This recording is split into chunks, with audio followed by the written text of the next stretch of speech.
nascer, morrer, renascer ainda e progredir incessantemente, tal é a lei. Olá, amigos. Um edifício desaba.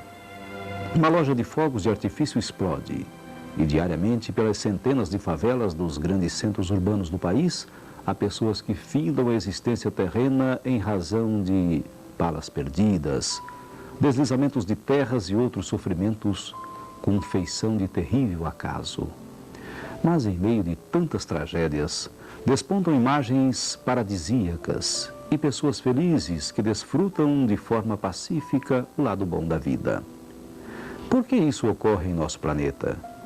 Por que catástrofes que, em princípio, são um corolário de dores, terminam no processo de acomodação, gerando uma infinidade de belas e edificantes manifestações de cooperação e solidariedade? E por que aquilo que às vezes parece bom degenera em culto de orgulho, egoísmo e vaidade? Sem dúvida, tais questões nos colocam diante de experiências intrigantes. Mas quem vai falar sobre tudo isso é a nossa convidada de hoje, a Dalila Talamini, que é especialista em educação e é da diretoria da Federação Espírita de Mato Grosso do Sul. Dalila, nosso assunto hoje é provas e expiações. Eu perguntaria a você o que é prova e o que é expiação. Prova é a situação na qual o espírito merecedor escolhe as situações e experiências pelas quais deverá passar a fim de acelerar o seu processo evolutivo. E na expiação, o espírito endividado para com as leis divinas é encaminhado para situações nem sempre solicitadas por ele a fim de resgatar as suas faltas. E por que o Espiritismo afirma que a Terra é um planeta de provas e expiações? Porque todas as pessoas que nele habitam estão sujeitas às vicissitudes decorrentes de vidas presentes ou de vidas passadas. Bom, já que todos nós estamos no mesmo barco, já que todos nós estamos sujeitos às provas e expiações, há uma maneira de atenuá-las? Sim. Amando e trabalhando indistintamente em prol da melhoria da paisagem humana. Assim como o doente procura na medicina convencional o tratamento para aliviar as suas dores físicas, o doente espiritual deve buscar no Evangelho a orientação para que ele se liberte, para que ele se cure, aliviando as suas dores espirituais. Mas quer dizer que, fatalmente, todos nós temos que passar pelas provas e expiações. Aí eu perguntaria para você, e o poder, aliás, o perdão de Deus, onde estaria? O Pai, na sua infinita misericórdia, nos manifesta o seu perdão através de oportunidades de retorno à vida corporal, a fim de que possamos resgatar os nossos débitos, e a esse processo chamamos reencarnação. Quer dizer que é como se Deus nos colocasse para pagar os nossos débitos a prestação. Ao invés de pagarmos tudo de uma vez, nós reencarnamos várias vezes e vamos resgatando pouco a pouco esses débitos. Seria isso, Dalila? Sim, porque nós, nas condições ainda de espíritos imperfeitos que somos, jamais teríamos condições de resgatar de uma única vez todos os nossos débitos para com as leis divinas.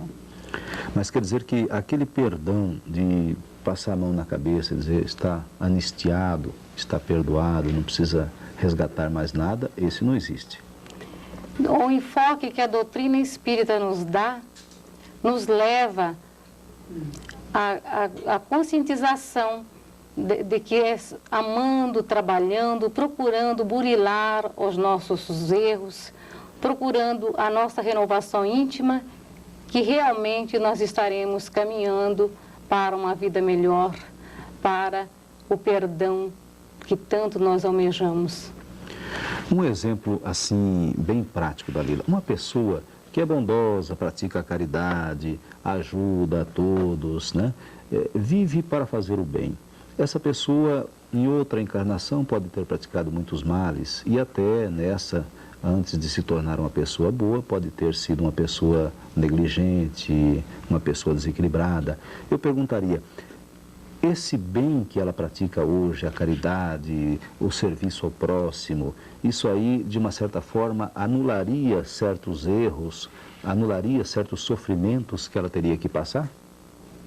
Sim, porque ninguém está fadado a permanecer eternamente no sofrimento.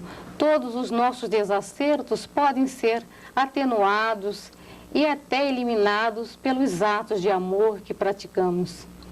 Muito bem.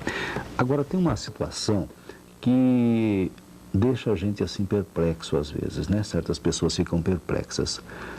As grandes catástrofes, terremoto como houve há poucos dias no Japão, onde morrem pessoas indiscriminadamente, bons e também menos bons, ou às vezes até criminosos, desencarnam, ficam mutilados, não há assim uma seleção.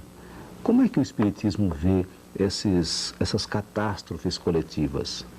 Segundo o Livro dos Espíritos, Deus usa desses meios a fim de acelerar o processo evolutivo da humanidade, pois a Terra está destinada a marchar sempre para frente. Quer dizer que então, para o Espiritismo, a lei da destruição é uma necessidade? Ela é uma necessidade a partir do momento que dali surjam novas ideias, que surjam novos estágios regeneradores, que surjam novas situações de melhoria, de libertação, de esclarecimento, enfim, de transformação. E no caso das guerras, Dalila, que no caso de uma catástrofe natural é compreensível, né? São os desígnios de Deus.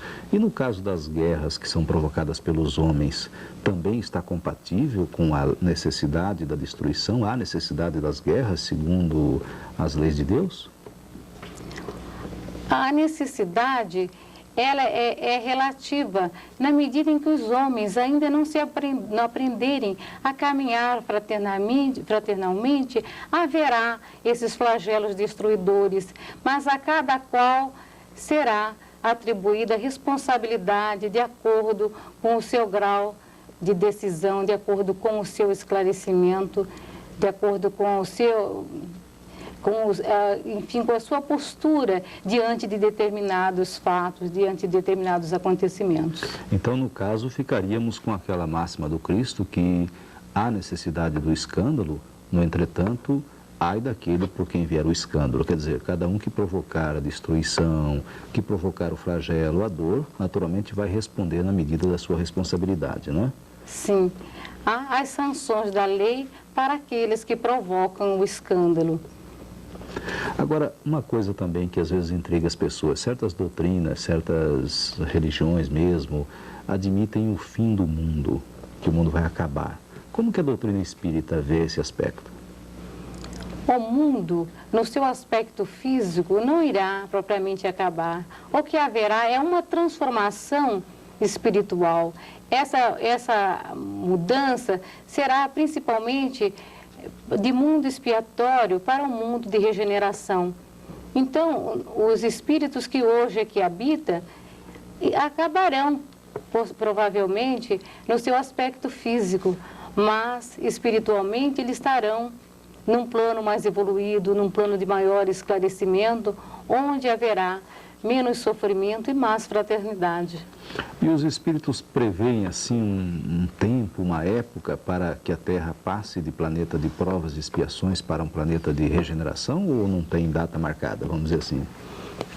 Olha, fala-se muito no terceiro milênio. Esse terceiro milênio, segundo se prevê a doutrina, nós estaremos vivendo um estágio de maior felicidade, um estágio em que nós nos amaremos mais, em que nós entenderemos mais a necessidade do próximo, que nós estaremos sensibilizados para o sofrimento do nosso irmão, porque sensibilizados para o nosso próprio sofrimento, nós todos já o somos.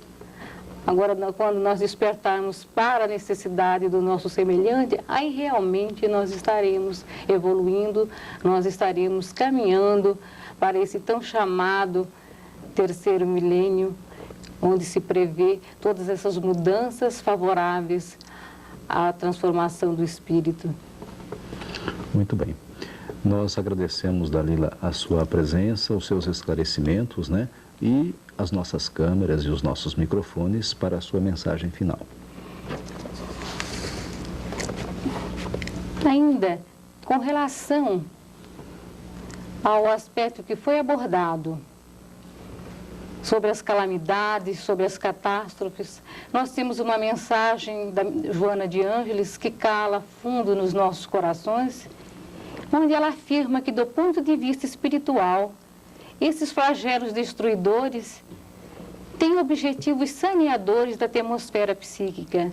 Sem dúvidas, esses acontecimentos nos trazem bastante aflição pelos danos que causam, pelas vítimas que são destruídas coletivamente, deixando marcas de difícil remoção na nossa mente, no nosso caráter e no nosso corpo físico.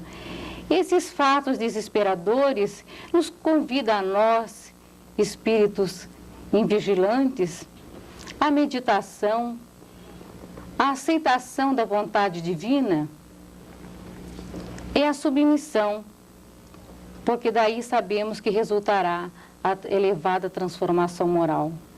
Essas catástrofes não constituem um castigo, e sim é a justiça total que se faz.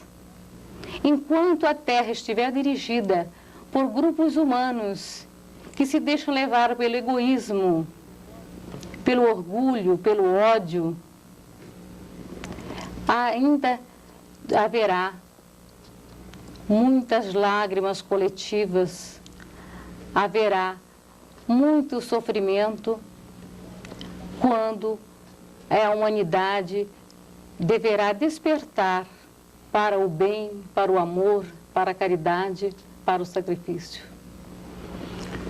Muito obrigado, Dalila. Nós é que agradecemos pela oportunidade de aqui estar trazendo a nossa humilde contribuição.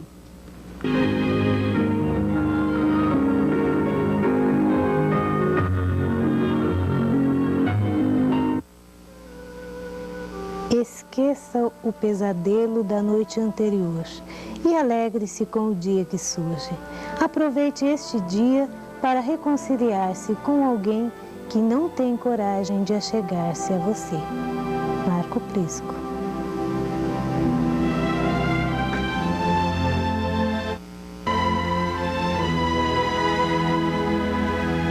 Sugestão literária.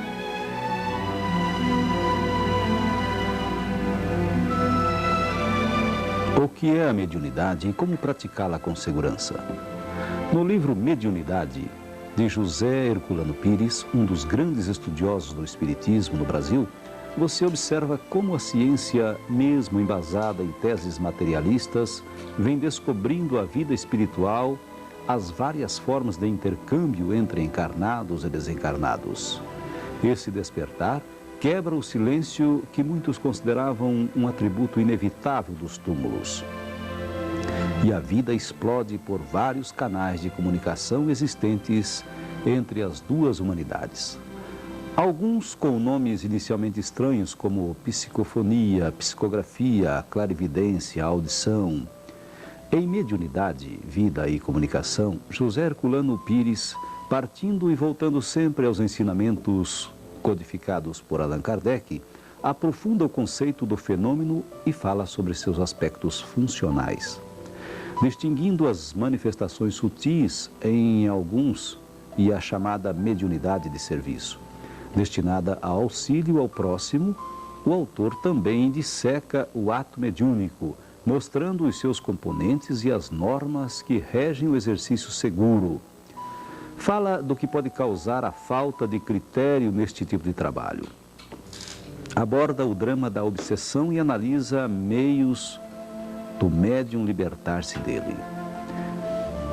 Na obra, J. Herculano mostra por que foi considerado um estudioso avançado para o seu tempo. Apesar disso, o autor adverte que a leitura do Livro dos Médiuns, obra básica que fala sobre o assunto, continua sendo indispensável a todos que desejam estudar mediunidade.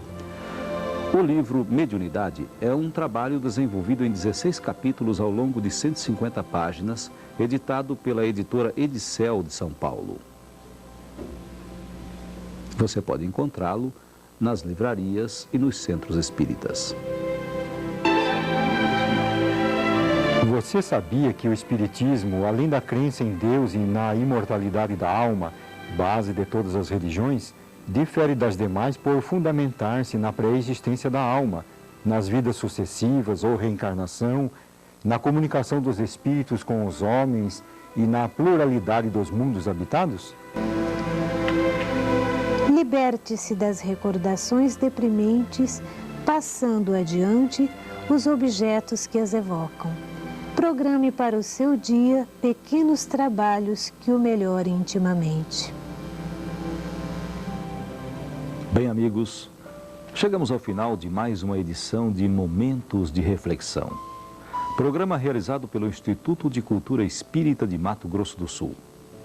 Estamos certos de que o tema abordado tenha trazido respostas para muitas e angustiantes dúvidas que ainda não foram sanadas, apesar de todo o desenvolvimento tecnológico científico de que já dispomos. E tudo isso porque o homem detém-se às vezes apenas no estudo da matéria, esquecendo-se que não há efeitos sem causas.